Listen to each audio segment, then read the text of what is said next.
Conquering the human planets was simple. They had no established troops and had no meaningful military defenses against the hydrogen horde's assault. Humans were readily pushed into forced labor, where their labor was exploited to extract all benefits from the planet. Some of them appeared indifferent to the fact that others benefited from the labor they had previously been performing, as if it made any difference at all. However, some attempted to resist and, in a show of force, were summarily executed. It appears that there were just 3 inhabited systems among the humans, due to their relative youth. There were only 2 worlds with colonies under domes, and just 3 planets that openly accepted their existence. They were little and unimportant.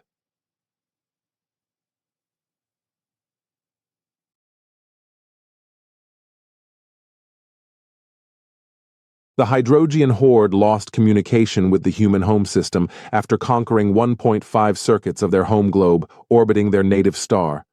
2 days later, contact with the Alpha Centauri system was lost, and the next day, the world experienced a blackout, marking the end of the most recent human colony.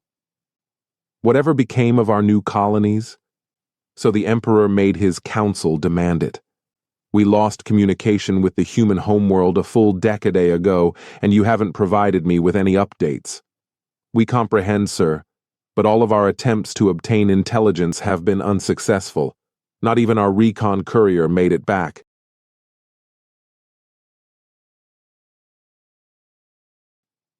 This is not appropriate. I want the conversations to start up again right away and deal with any rebel elements that interfered with the communications.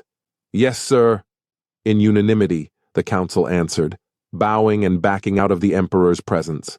A clerk storming into the Emperor's session chamber stopped their retreat. Your Highness, Majesty of yours, they arrived here, the people. There are thousands of human vessels present. However, the Emperor screamed, sending a ripple of incredulity through the crowd. Yes, Your Majesty, it is. It seems that there are far more humans in outer space than there are on their 3 worlds. A few were traveling. There were explorers among them. Some only desired to be free of the Terran authority. However, after our invasion, they all banded together and dedicated a year to creating a military that much outnumbers any garrison we may have. They declare that they have recaptured their worlds and killed every hydrogen discovered within. They say they are prepared to attack 17 of our worlds, including this one, and that if we do not fully submit, they will leave no military personnel or members of the ruling classes alive. We have 1 hour, they declared, before they take over one of the worlds. They will seize 1 world at a time, or faster if we put up any fight, until they have totally destroyed your government. Sir, they need you in the war room and they want an answer. For myself, they will only communicate with you. After pressing a few buttons, the Emperor was able to summon the images of the Navy circling the Hydrogian homeworld. He could not have thought that humanity could have built so many ships.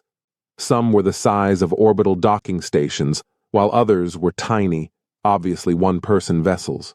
They were all far more armed than was prudent.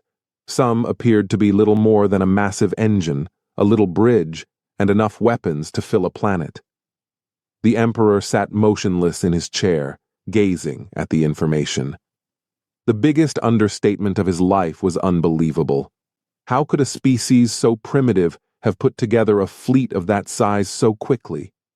Their very broken nature had made them easy targets in the past. How could they now combine their myriad of factors into a unified purpose? The Emperor ascended the dais after getting off his seat. He would talk to this fleet's commander. The status quo was going to cost someone dearly. The Emperor wished that it was not him. I hope you enjoy this video. Subscribe, like, and share this video.